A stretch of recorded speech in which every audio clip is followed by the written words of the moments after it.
I am ENT specialist Dr. Sagar Rajpur from Nashik, Maharashtra. Video of today is regarding how to get rid of sinus infection in 24 hours.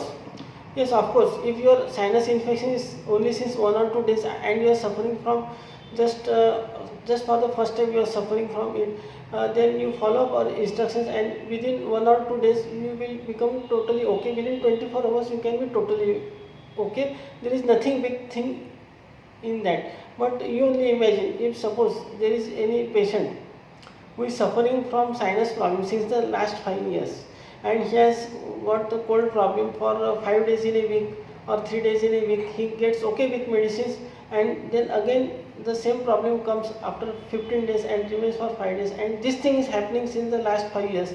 Is it possible to cure him just with medicines? Yes, of course, he requires a nasal endoscopy and a CT scan, which is advised by qualified and experienced ENT specialist doctor.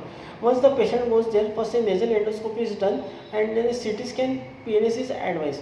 PNS is the paranasal sinuses CT scan, which covers the entire nasal cavity, the hollow spaces sinuses and the posterior aspect of your nose, which opens in the oropharynx, that is also covered in that.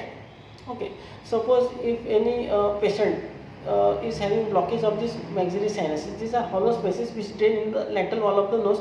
If the drainage is slow, if the drainage is blocked, then what happens, the other sinuses, the ethmoid sinus and frontal sinus of each side, they also open in the same point. So all this drainage of all the ethmoid and frontal sinuses as well as the maxillary sinus gets blocked and the patient complains of sinusitis. Then in this case, by endoscopic surgery, this sinuses opening has to be widened. Okay, so everything is done by endoscope. It is a stitchless surgery. The appearance of nose from outside remains the same as it is. It doesn't change, but the problem of the patient is cured. There is no incision from the external side. If there is deviated nasal septum, okay, then that is also corrected. Deviated nasal septum in the sense that the septum is deviated to so much extent that it is causing problems to the patient, like nasal obstruction, sinus blocking problems and all. Okay, because only in 10% of the population the nasal septum is straight. In 90% it is crooked only. But in which patients do we do surgery? We do surgery only in those patients in which the deviation is to such an extent that it is causing problems to the patient. Otherwise we don't advise septoplasty to any patient. Okay, so this video is issued in public interest, so you share this with maximum number of people. You subscribe to this channel because many interesting videos are going to come afterwards. You also like this. We will also wait for your comments, because depending on your comments we make the next video. Okay, and if you want to ask any question, we can make a separate video on that. So we would eagerly wait for your comments. Okay, this is very important for us. If there is any nasal polyp, then that is also removed endoscopically. Now this is your nasal septum and this is the lateral nasal wall on each side. The septum is in between. From the nasal wall, lateral nasal wall, there are terminate, inferior terminate, middle terminate and superior terminate. So in some patients, what happens that the middle terminate becomes enlarged.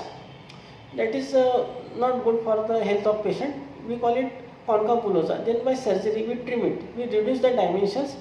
If there is a paradoxically cut middle terminate, which is seen clearly in the CT scan, you remove the lateral portion of the terminate. We remove only the lateral part, not the entire terminate, because the mucous secretion which is secreted by the sinuses, by the mucosa of the terminates, is responsible for making the incoming air moist, and moist air is necessary for the lungs. You must have seen patients suffering from deviated nasal septum. They breathe through their mouth. Patients suffering from sinus problem, they breathe through their mouth.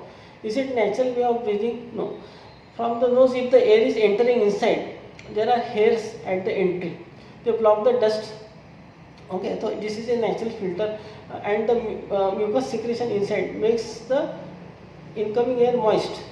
It increases the relative humidity of the air which is entering inside, and moist air is required for the good health of the lungs. Otherwise patient face problems. They don't come immediately. Bronchial asthma, pneumonia and all these things, they happen after long period of time, so people don't pay attention to it. So it is natural to breathe through the nose only and not through the mouth. Okay.